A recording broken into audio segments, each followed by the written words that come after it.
سليمان نعم العبد إنه أواب.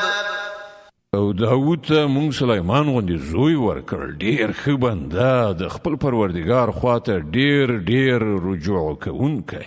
د صاد مبارکه سوره چې د قرآن عظیم شان 38 مبارکه سوره ده، په مکي معظمه کې را نازله شوې ده.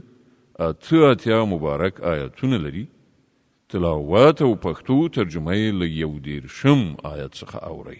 أعوذ بالله من الشيطان الرجيم.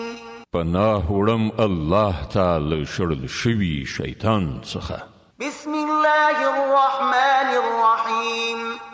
د الله په نوم چې ډېر زیات مهربان، پورا رحم لرونکی دی.